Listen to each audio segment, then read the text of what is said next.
So hello and welcome everyone, আপনাদেরকে ভেক্টরের lecture 6 এ স্বাগতম। তো আমরা অনেকদিন গ্যাপ পড়ে গেছে, বাট হোপফুলি এখন থেকে রেগুলার লেকচার আপলোড হবে। তো আমাদের ভেক্টরের আজকের লেকচারের হেডিং দাও সবাই, ভেক্টর সাবট্রাকশন। আমরা ভেক্টর অ্যালজেব্রার ভেক্টর অ্যাডিশন দেখছি এবং ভেক্টর অ্যাডিশনের স্পেশাল কেসগুলো দেখছি। ভেক্টর অ্যাডিশন থেকে কি ধরনের কোশ্চেন আসতে পারে অ্যাডমিশনে বা এইচএসসি তে, ওগুলোও দেখছি। তো আমরা আজকে ভেক্টর সাবট্রাকশন সম্বন্ধে জানবো এবং ভেক্টর সাবট্রাকশনের বিভিন্ন টপিকগুলো সম্বন্ধে জানবো। তো ভেক্টর সাবট্রাকশনেরই একটা স্পেশাল কেস হচ্ছে বৃষ্টির অঙ্ক এবং আপেক্ষিক বেগ। এর পরের নেক্সট লেকচারগুলোতে আমরা দেখবো বৃষ্টির অঙ্ক, পরের লেকচারে বৃষ্টির অঙ্ক দেখবো, এই লেকচারে ভেক্টর সাবট্রাকশন আর হচ্ছে রিলেটিভ ভেলোসিটি দেখবো। তো এই দুটো টপিক আমাদের এই লেকচারের হচ্ছে এই লেকচারে এই দুটো টপিক সম্বন্ধে জানবো। ওকে, তো ভেক্টর সাবট্রাকশন বা একে বলা হয় ভেক্টর বিয়োজন। ওকে, তো ভেক্টর অ্যাডিশন যারা বুঝছো, ভেক্টর সাবট্রাকশন তাদের কাছে কিছুই না। ধরো আমাদের দুইটা ভেক্টর দেওয়া আছে, একটা ভেক্টর এইটা আমার এ ভেক্টর আর একটা এটা আমার বি ভেক্টর। হ্যাঁ, দেন আমরা এ প্লাস বি কোনটাকে বলি? এই দুইটাকে নিয়ে যে সামান্তরিক অঙ্কন করা হয়, এটার এই কোণটাকে আমি বলতেছি এটা আমার এ প্লাস বি। ওকে, আচ্ছা, তাহলে আমাকে যদি বলে যে এ মাইনাস বি ফাইন্ড করতে, যে এ মাইনাস বি কত হবে এটা ফাইন্ড করতে বলা হয়েছে। আচ্ছা, এই জিনিসটাকে আমি এইভাবে লিখতে পারি না? এ প্লাস মাইনাস বি ভেক্টর। তাহলে আমি যদি এ আর মাইনাস বি ভেক্টরের লব্ধি বা রেজাল্টেন্ট বের করি, তাহলে সেটা হচ্ছে আমার এ মাইনাস বি এর রেজাল্ট। ওকে, তাহলে আমি যেহেতু যোগের ক্ষেত্রে হচ্ছে সামান্তরিক সূত্র অ্যাপ্লাই করতে পারি, তাহলে আমি এ মাইনাস বি এর যোগের ক্ষেত্রে সামান্তরিক সূত্র অ্যাপ্লাই করতে পারবো। তো দেখি কিভাবে করা যেতে পারে। আচ্ছা, এই ভেক্টরটা যদি আমার বি হয়, দেন মাইনাস বি হবে ঠিক সেম মানের একদম সেম অপোজিট দিকে, 180 ডিগ্রি এই কোণটা। দেন এটা হচ্ছে আমার মাইনাস বি, দেন এটা আমার এ, এটা আমার মাইনাস বি। দেন এখানে যদি আমি একটা সামান্তরিক অঙ্কন করি, ফিগারটা আমার খুব ভালো হচ্ছে না, বাট আশা করি বুঝতে পারতেছো। দেন এই যে বাহুটা পাচ্ছি, এটা কি এ, এইটা আর এইটা রেজাল্টান্ট না? দেন আমি কি বলতে পারি যে এইটা হচ্ছে আমার এ প্লাস মাইনাস বি বা এ মাইনাস বি। ওকে, ঠিক আছে। আচ্ছা, এখন এই দুইটা সামান্তরিক কিন্তু সেম। এই যে আমি এই বাহুটা আর এই বাহুটা সেম, দুইটা সে একই সামান্তরিক না দুইটা? দেন আমি বলতে পারি না যে এইটা আর এইটাও সেম? হ্যাঁ, বলতে পারি, যেহেতু এদের মান সমান, দিকও সমান্তরাল, মানে একই দিক, তাহলে এরা হচ্ছে একই। তাহলে আমি বলতে পারি যে একটা সামান্তরিকের সন্নিহিত বাহুদার মধ্য দিয়ে যে ভেক্টরটা গেছে, এটা হচ্ছে এদের লব্ধি বা এদের যোগফল। আর যখন বিয়োগফল চাবে, তখন হচ্ছে যেটা পরে আছে, যে মাইনাস বি, এটা পরে আছে না? তো মাইনাস বি থেকে এ এর দিকে যে ভেক্টরটা যাবে, এটা হচ্ছে এদের বিয়োগফল। এই যে এ মাইনাস বি, মানে মাইনাস বি থেকে এ এর দিকে যাচ্ছে, মাইনাস বি থেকে এ এর দিকে যাচ্ছে। তোমার আদি বিন্দু হচ্ছে বিতে এবং শীর্ষবিন্দু হচ্ছে এতে। তাহলে এটা হচ্ছে আমাদের বিয়োগফল। এটাকে আমি, এই কোণটাকে আমি বলতে পারি এ মাইনাস বি। ওকে, তো এই কনসেপ্টগুলো আমাদের সামনে কাজে লাগবে। তো আশা করি সবাই এগুলো নোট করে তুলে নাও।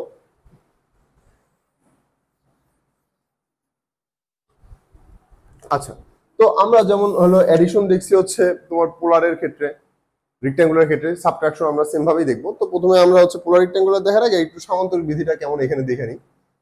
তাহলে আমি যে চিত্রটা ড্র করছিলাম, এটা আবার একটু ড্র করি। এটা একটা, এটা একটা, এটা আমার এ, এটা আমার বি, দেন এটা আমার মাইনাস বি। দেন এইটা হচ্ছে এদের রেজাল্টেন্ট, এটা হচ্ছে এ মাইনাস বি। তো আচ্ছা, এখন তাহলে এই দুইটা ভেক্টরের মধ্যবর্তী কোণ কত? আচ্ছা, এ আর বি এর মধ্যবর্তী কোণ দেওয়া আছে ধরো আলফা। দেন এই কোণটা কত হবে? 180 মাইনাস আলফা। হ্যাঁ, ওকে। দেন আমি যদি এই সামান্তরিক বিধি অ্যাপ্লাই করি, দেন লব্ধির মান বা বিয়োগফলের মান যেটা, তাহলে আমি বলতে পারি না যে আমার এ মাইনাস বি এর মান হবে root over A square plus B square plus 2ab cos এদের মধ্যবর্তী কোণ। তো এ আর মাইনাস বি এর মধ্যবর্তী কোণ কত? 180 মাইনাস আলফা। বা এটাকে এভাবে লেখা যায় root over A square plus B square minus 2ab cos আলফা। এটা হচ্ছে বিয়োগফলের মান বের করার সূত্র। কোথাও কোথাও এটা ইউজ করে, কোথাও কোথাও এটা ইউজ করে, একটা ইউজ করলেই হলো, তো তোমার সুবিধা।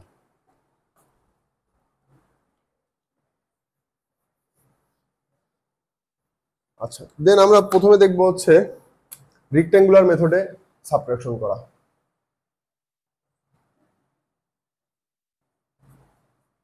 রেক্ট্যাঙ্গুলার বা আয়তাকার যেটাকে আমরা বলি, যদি না বুঝে থাকে আগের লেকচারগুলো দেখতে হবে যে রেক্ট্যাঙ্গুলার মেথড কি। তো রেক্ট্যাঙ্গুলার মেথডে আমাদের ভেক্টরগুলো দেখতে কেমন হয়? ধরো আমার একটা ভেক্টর আছে এ, দেন এই এ ভেক্টরটা রেক্ট্যাঙ্গুলার মেথডে যে এরকম হবে ax i cap plus ay j cap plus az k cap. Then ধরো বি আর একটা ভেক্টর আছে bx i cap by j cap bz k cap. Then আমাদের যদি এই দুইটার বিয়োগফল আস্ক করা হয় যে এই দুইটা ভেক্টর বিয়োগফল কত হবে, দেন আমাদের a মাইনাস বি এটা হবে জাস্ট এই যে সেম অ্যাজ যোগফলের মতোই, মানে লব্ধির মতোই।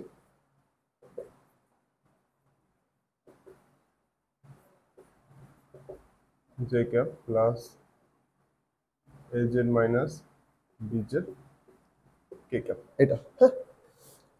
ধরো আমার যদি এরকম আরেকটা ভেক্টর থাকতো যে হচ্ছে সি ভেক্টর, দেন এ মাইনাস বি মাইনাস সি, তো এখানে এইভাবেই হইতো। ধরো আমাকে বলছে হচ্ছে আরেকটা ভেক্টর আছে সি, এখানে ধরো আরেকটা ভেক্টর আছে সি ভেক্টর সমান C X I cap plus C Y J cap plus C Z K cap. Then আমাকে আস্ক করা হয়েছে যে এ মাইনাস বি, ধরো হচ্ছে আচ্ছা ধরো A plus B minus C ask করা হয়েছে, তাহলে আমি কেমন করবো? এটা যোগ হবে, এটা মাইনাস হবে, X plus B X minus C X I cap plus A Y plus B Y minus C Y J cap plus A Y plus sorry এটা A Z plus B Z minus C Z K cap. এই যে এইভাবে হচ্ছে আমরা তাহলে করতে পারবো। Clearly দেখা যাচ্ছে? হ্যাঁ যাচ্ছে। ওকে, দেন আমি মিশিয়ে দিলাম। তাহলে এই ছিল আমাদের রেক্টাঙ্গুলার মেথডে বিয়োগ করার পদ্ধতি। দেন এখন আমরা তাহলে দেখবো কি পোলারে, যেহেতু রেক্টাঙ্গুলার দেখা শেষ, এখন পোলারে দেখবো। যেহেতু ভেক্টর রিপ্রেজেন্টেশনের দুইটা পদ্ধতি আছে, মেথড আছে, একটা হচ্ছে পোলার, একটা হচ্ছে রেক্টাঙ্গুলার। একটা দেখলাম আর একটা দেখবো। তো পোলারে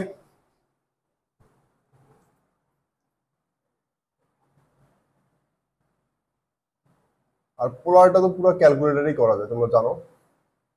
ধরো আমার এ ভেক্টরটা দেওয়া আছে এরকম যে এ ভেক্টরটা হচ্ছে A at an angle theta, আর একটা ভেক্টর দেওয়া আছে B at an angle theta. Then আমাকে বলছে A minus B equals to what. Then আমি ক্যালকুলেটারে কি করব, A at an angle theta minus B at an angle theta করবো। এটা কিভাবে কখন করতে হয়? এটা কমপ্লেক্স ফরম্যাটে নিয়ে যায় করতে হয়, কমপ্লেক্সে নিয়ে যায় করতে হয়। করলে আমি ক্যালকুলেটার এটা কিভাবে হিসাব করতে হয় দেখাইছি, এটা করলে আমাদের রেজাল্টটা চলে আসবে। আমরা বিভিন্ন অঙ্কে এটা দেখবো কিভাবে করে। ওকে, আচ্ছা, দেন একটা কোশ্চেন সলভ করি। কোশ্চেন সলভ করলে ডাউটগুলো ক্লিয়ার হবে।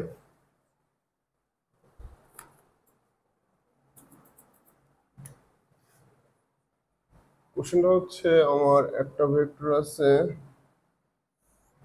এইদিকে, একটা ভেক্টর আছে এইদিকে, এদের মধ্যবর্তী কোণ 60 ডিগ্রি। এটাকে আমি বলতেছি এ ভেক্টর, এটাকে আমি বলতেছি বি ভেক্টর। এ ভেক্টরের মান দেওয়া আছে 4 ইউনিট, 4 ইউনিট। বি ভেক্টরের মান দেওয়া আছে 3 ইউনিট। হ্যাঁ, তো বলা হচ্ছে যে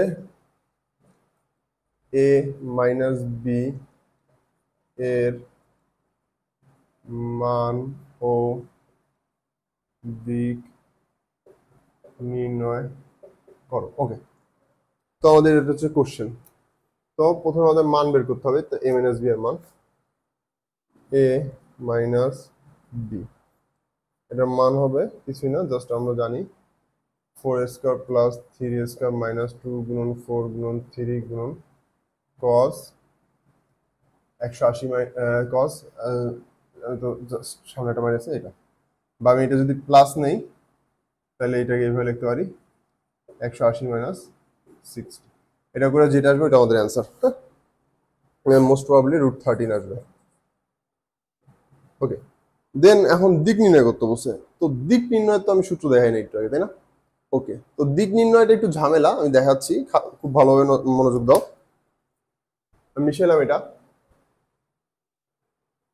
ওকে, তো আমাদেরকে কি বলছে, a মাইনাস বি এর দিক নির্ণয় করতে বলছে। ঠিক আছে, ট্রাই করি a মাইনাস বি এর দিক।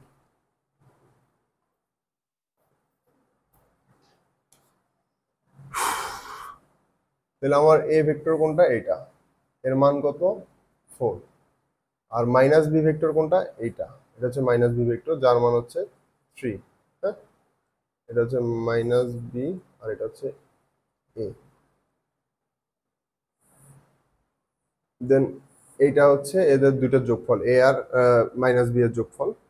তো দিক বের করতে যাচ্ছে, আমি বললাম যে এটা আমার থিটা, যেটা আমার দিক। হ্যাঁ, তো আমি যদি এইখানে করি ওই ট্যান থিটার ফর্মুলা অ্যাপ্লাই করি, ট্যান থিটা সমান সমান কি হয়, এই যে এইটা সাইন আলফা, 3 সাইন আলফা। এখন আলফার মান কত, এই দুটোর মধ্যবর্তী কোণ, তাই না? আলফার মান হচ্ছে এই দুটোর মধ্যবর্তী কোণটা কত, 180 মাইনাস 60। এই যে এই কোণটা, এই কোণটাই তো আলফা না, যেটা কত 180 মাইনাস 60। হ্যাঁ, ভাগ কি ছিল, P sine alpha Q plus P cos alpha, তাই না? এবার কত, 4 প্লাস 3 কজ 180 মাইনাস 60। এটা করলে, হিসাব নিকাশ করলে আসবে আমাদের 1.04, বা থিটা ইকুয়ালস টু আসবে 46.1 ডিগ্রি। ওকে, তার মানে আমার এই থিটাটা হচ্ছে 46.1 ডিগ্রি। তাহলে আমাদের মান কত আসছে, তাহলে আমরা a মাইনাস বি কে এইভাবে রিপ্রেজেন্ট করতে পারি, a minus B equals to √13 at an angle কত, -46.1 ডিগ্রি। এখন মাইনাস কেন নিলাম, কারণ দেখো আমার এ ভেক্টর এইদিকে, বি ভেক্টর এইদিকে, এ ভেক্টরের কোণ কত, এক্স অক্ষের সাথে 0, বি ভেক্টরের কোণ কত, এক্স অক্ষের সাথে 60, আর এ মাইনাস বি এর কোণ এক্স অক্ষের সাথে কত, এই যে এ মাইনাস বি, এটাকে যদি আমি এক্স অক্ষ এবং এটাকে ওয়াই অক্ষ ধরি, তাহলে এ মাইনাস বিটা এক্স অক্ষের সাথে 46.1 ডিগ্রি কোণ উৎপন্ন করছে, কিন্তু এটা ঘড়ির কাঁটার দিকে, আর ঘড়ির কাঁটার দিকের কোণগুলোকে আমরা নেগেটিভ নিই। যদি এই দিকে হইতো এ মাইনাস বি তাহলে পজিটিভ আসতো। তো এই যে এটা হচ্ছে আমার রেজাল্ট। এটা দ্বারা বোঝাচ্ছে যে ঘড়ির কাঁটার দিকে, মানে এই দিকটাতে, এই যে এক্স অক্ষের এই দিকটাতে। ওকে, তাহলে এ মাইনাস বি এর মান এবং দিক আমরা পেয়ে গেলাম। ঠিক আছে,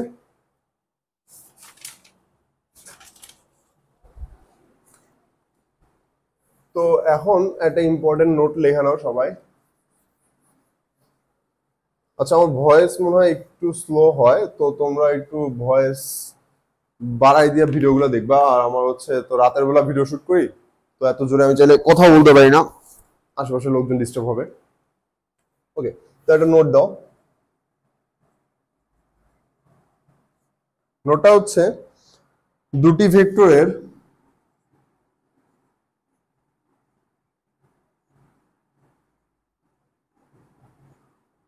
যোগফল, মানে যেটাকে আমরা লব্ধি বলতেছি, ও বিয়োগ ফল। যোগফল মানে কিন্তু লব্ধির মানটা, বিয়োগফল মানে হচ্ছে বিয়োগফলের মানটা, যেটা হচ্ছে দুটো ভেক্টর a মাইনাস বি করে পাই, যদি সমান হয়, যদি সমান হয়, কমা, তবে ভেক্টর দ্বয়, তবে ভেক্টর দ্বয় পরস্পর লম্ব হবে, কারণ আমি ব্যাখ্যা দিচ্ছি, আগে লিখি। উভয় কর্ণ শুধুমাত্র বর্গ ও আয়ত এর সমান হয়। ওকে, তো দেখি। তো বলছি কি দুইটা ভেক্টরের যোগফল ও বিয়োগফল যদি সমান হয় তবে ভেক্টর দ্বয় পরস্পর লম্ব হবে, কারণ উভয় কর্ণ শুধুমাত্র বর্গ ও আয়তের সমান হয়। ওকে, তো দুইটা ভেক্টরের যোগফল ও বিয়োগফল সমান হবে কখন? যাই হোক, আমরা সামান্তরিক, আচ্ছা সামান্তরিকের ভিতরে কি কি পড়ে?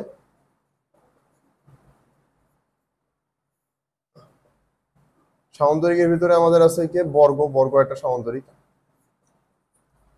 আয়ত একটা সামান্তরিক, এগুলো হচ্ছে স্পেশাল, রম্বস একটা সামান্তরিক, আর সামান্তরিক নিজেও একটা সামান্তরিক, মানে এই তিনটার বাদেও অন্য ধরনের সামান্তরিক হতে পারে। ওকে, তো একমাত্র বর্গ এবং আয়ত এই দুই ধরনের সামান্তরিক, ধরলাম এটা একটা বর্গ যার চারটা বাহু সমান এবং চারটা বাহু সমকোণ, এবং আয়ত যার এই কোণ সমান। ওকে, তো এটা একটা আয়ত, এটা বর্গ। তো দেখো এই ক্ষেত্রে একমাত্র বর্গ এবং আয়তর ক্ষেত্রে তোমার এই যে এইটা এবং এটা সমান হচ্ছে না, মানে দুইটার যোগফল এবং এটাকে আমি বিয়োগফল বলতেছি, সমান হচ্ছে, দুইটা কর্ণ সমান হয়ে যাচ্ছে। আয়তের ক্ষেত্রে দুইটা কর্ণ সমান। তাইলে আমি বলতে পারি যে দুইটা কর্ণ সমান হওয়ার জন্য অবশ্যই তাকে বর্গ অথবা আয়ত হইতে হয়, মানে যদি সামান্তরিক হইতে হয়, মানে সামান্তরিকের ভিতরে একমাত্র বর্গ ও আয়তরই উভয় কর্ণ সমান হয়। ওকে, তাহলে উভয় কর্ণ সমান হওয়া মানে কি যোগফল ও বিয়োগফল সমান হয়, আর যোগফল ও বিয়োগফল সমান হওয়া মানে কি বর্গ ও আয়ত। তো বর্গ ও আয়তের একটা বৈশিষ্ট্য হচ্ছে এক্ষেত্রে কোণগুলো 90 ডিগ্রি, তাহলে আমি বলতে পারি এই বাহু এবং এই বাহুর মধ্যবর্তী কোণ কত, 90 ডিগ্রি। তাহলে এটাই বলছি যে যদি যোগফল ও বিয়োগফল যদি সমান হয় তবে ভেক্টর দ্বয় পরস্পর লম্ব হবে। এই যে লম্ব, এই যদি আমি এ ভেক্টর বলি, যদি আমি বি ভেক্টর বলি, দেন এখানে এ পারপেন্ডিকুলার বি, তাহলে আমি বলতে পারি কি এ প্লাস বি এর মান যদি এ মাইনাস বি এর মানের সমান হয়, দিক কিন্তু সমান নাই, যে এটার দিকে এদিকে এটার দিকে এদিকে, এই জন্য আমার মডুলাস দিয়ে লিখতে হচ্ছে, যদি এটা হয় তবে A vector perpendicular to B vector, এটা এটা সারমর্ম। ঠিক আছে, তুলে নাও এটা। তো আমাদের ভেক্টরের বিয়োগফল এটুকুই ছিল। আমরা এখন আপেক্ষিক বেগে যাব, খুবই ইম্পর্টেন্ট কনসেপ্ট এবং পুরো ফিজিক্সে এটা হেল্প করবে আমাদের, মানে ফার্স্ট পেপার বলো সেকেন্ড পেপার বলো, এটার বহুত জায়গায় ইউজ আছে, এবং আপেক্ষিক বেগের ফর্মুলা ইউজ করে লাইফ অনেকটা ইজি হয়। তো দেখবো যে কিভাবে লাইফ ইজি হচ্ছে। জীবন বড় কষ্ট। ওকে, তো খুব সুন্দর করে সবাই হেডিং দাও, সেটা হচ্ছে রিলেটিভ ভেলোসিটি বা আপেক্ষিক বেগ। রিলেটিভ ভেলোসিটি, একে বাংলায় বলা হয় আপেক্ষিক বেগ। এখন কথা হলো ভাই এইটা আবার কি জিনিস? বেগ শুনছিলাম, বাট আপেক্ষিক বেগ আবার কি জিনিস? আচ্ছা, আপেক্ষিক শব্দটা হচ্ছে বিভিন্ন জায়গায় বিভিন্ন মিন করে। ধরো বললাম যে এটা বয়সের সাপেক্ষে বলা যায়, যে তুমি আমার সাপেক্ষে 5 বছরের ছোট, তার মানে আমার বয়স তোমার সাপেক্ষে, মানে আমার আপেক্ষিক বয়স তোমার থেকে 5 বেশি, বা তোমার আপেক্ষিক বয়স আমার থেকে 5 কম। দেন আমি বলতে পারি আমি এইদিকে ধরো একটা বস্তু 10 বেগে যাচ্ছে, আর এদিকে আরেকটা বস্তু 20 বেগে যাচ্ছে, তাহলে আমি বলতে পারি এর সাপেক্ষে এর বেগ 10 বেশি না, তার মানে এর বেগ, এর আপেক্ষিক বেগ এর সাপেক্ষে 10। আচ্ছা, দেন আমি এইভাবে বলতে পারি এ 10 বেগে যাচ্ছে, এও 10 বেগে যাচ্ছে, তাহলে এর সাপেক্ষে কি দুজন কি এ ভাববে না এই স্থির আছে, কারণ এদের মধ্যে দ্রুত কখনো চেঞ্জ হচ্ছে না, সেম থাকতেছে। তাহলে আমি বলতে পারবো যে হচ্ছে এর আপেক্ষিক বেগ এর সাপেক্ষে 0, আবার এর আপেক্ষিক বেগ এর সাপেক্ষে 0। তো আপেক্ষিক বেগ হয়, আপেক্ষিক ত্বরণ হয়। তো আমরা এই লেকচারে এগুলো দেখবো আর কি। তো আপেক্ষিক বেগের ধরো একটা প্রবলেম দেখি, তুমি নিজে থেকে বলবা যে কি হওয়া উচিত। আমার এখানে একটা বস্তু আছে, এখানে একটা বস্তু আছে, এইদিকে যাচ্ছে 10 মিটার পার সেকেন্ড বেগে, এইদিকে যাচ্ছে তোমার 20 মিটার পার সেকেন্ড বেগে। এটাকে আমি বললাম এ, এটাকে আমি বললাম বি। দেন আমাকে বলো যে এর সাপেক্ষে এর বেগ কত। তাহলে আমি যদি বলি এ বস্তুর সাপেক্ষে বি এর বেগ, তুমি কোনো সূত্র জানো না, সাপোজ তুমি নিজে থেকে বলে দিতে পারতেছো না যে ভাই এর সাপেক্ষে এর বেগ কত, 10। এ দেখবে 10 বেগে আগাচ্ছে, তাহলে 10, এখন +10 দিলাম কারণ সামনের দিকে যাচ্ছে। আচ্ছা আমি +10 না দিয়া 10 আই ক্যাপ দিতে পারি না? যেহেতু আমি যদি এটাকে এক্স অক্ষ ধরি, এই যে এটাকে আমি এক্স অক্ষ ধরি, তাহলে এটা এক্স অক্ষের ধনাত্মক দিকে যাচ্ছে এই বস্তুটা এর সাপেক্ষে। ওকে, কোনো সমস্যা নেই, বলতে পারি। কেমনে করলাম, আমরা তো কোনো সূত্র জানি না, কি করলাম, আমি এর থেকে এর বেগটা বিয়োগ করছি। আচ্ছা এখন যদি আমি বলি যে বি বস্তুর সাপেক্ষে এ এর বেগ, এইটার সাপেক্ষে এর বেগ। আচ্ছা এ কি মনে করবে, এ দেখবে না যে এ প্রতি সেকেন্ডে 10 মিটার করে পিছাচ্ছে বা 10 মিটার পার সেকেন্ড বেগে পিছাচ্ছে, এই বস্তুটা দেখবে 10 মিটার পার সেকেন্ড বেগে পিছনের দিকে যাচ্ছে, মানে এর থেকে দূরে সরতেছে। তাহলে এ যদি নিজেকে এখানে স্থির মনে করে, দেখবে যে আস্তে আস্তে দূরে সরে যাচ্ছে, তাহলে আমি বলতে পারি না এর সাপেক্ষে এর বেগ কত, -10 আই ক্যাপ, 10 বেগে পিছনের দিকে যাচ্ছে। এই ক্ষেত্রে আমি কি করলাম, এর বিয়োগ থেকে এর বেগ থেকে এর বেগটা বিয়োগ করলাম।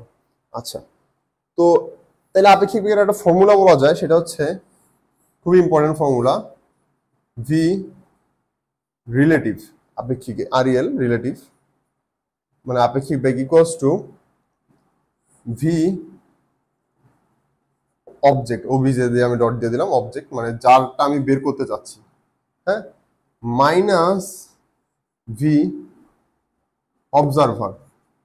তার মানে ভি রিলেটিভ মানে আপেক্ষিক বেগ ইকুয়ালস টু অবজেক্টের বেগ বিয়োগ অবজারভারের বেগ। যেমন প্রথমে অবজেক্ট ছিল এই এক নম্বরে হচ্ছে এ বস্তু সাপেক্ষে বি এর বেগ, তাহলে এখানে অবজেক্টকে, এ হচ্ছে আমার অবজেক্ট যারটা বের করতেছে, এখন কার সাপেক্ষে করতেছি, এ এর সাপেক্ষে, এ হচ্ছে অবজারভার যে পর্যবেক্ষণ করতেছে। হ্যাঁ, তো কি করতেছিলাম, এর অবজেক্টের বেগ থেকে অবজারভারের বেগটা বিয়োগ করতেছিলাম।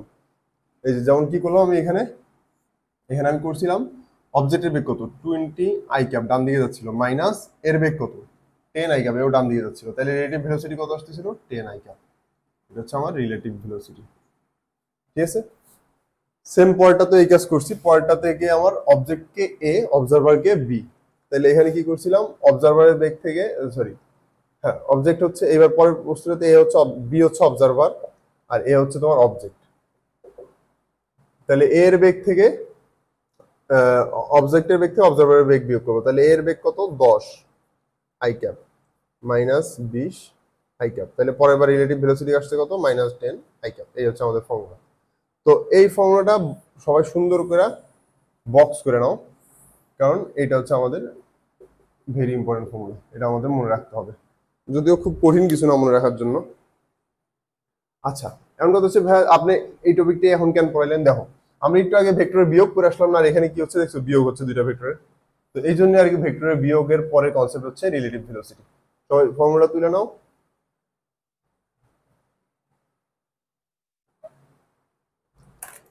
তাহলে এটা হচ্ছে রিলেটিভ ভেলোসিটি ফর্মুলা। এখন এটা বিয়োগ তো অনেকভাবেই করা যায়, আমি চাইলে সামান্তরিক বিধিও অ্যাপ্লাই করতে পারি, তো বইয়ে দেখবে যে এই ফর্মুলা দেওয়া আছে। এই যে ভি অবজেক্টকে ধরো আমি হচ্ছে ভি অন ধরলাম আর এটাকে ভি টু ধরলাম, তাহলে V one square plus V two square minus 2 V one V two cos alpha, এইভাবে দেওয়া আছে বই একটা ফর্মুলা। তো বুঝছো ভি ওয়ান ভি টু কি, ভি ওয়ান কে এরা অবজেক্ট ধরছে, ভি টু কে অবজারভার ধরছে, এটাই আর কিছু না। তো আমাদের ফর্মুলা আমরা এটা মনে রাখবো না, আমরা জাস্ট উপরেরটা মনে রাখবো, দেখবো এটা দিয়ে কিভাবে করি। ওকে, মিশিয়ে দিলাম, তুলে নাও সবাই। দেখা যাচ্ছে কিনা, হ্যাঁ দেখা যাচ্ছে, খুব সুন্দর ভাবে দেখা যাচ্ছে। আচ্ছা তো একটা ম্যাথ করি, ম্যাথ করতে হতে আমরা রিলেটিভ ভেলোসিটি সম্বন্ধে আরো ভালো আইডিয়া হবে আমাদের। তো ধরো আমার একটা বস্তু আছে এ, এ যাচ্ছে এইদিকে, কত বেগে যাচ্ছে, 10 বেগে যাচ্ছে। এই সেম বরাবর একটা বস্তু আছে বি, এই বেটা যাচ্ছে ডান দিকে, কত বেগে যাচ্ছে, ডান দিকে 20 বেগে যাচ্ছে। ওকে, তো বলা হচ্ছে এক নম্বরে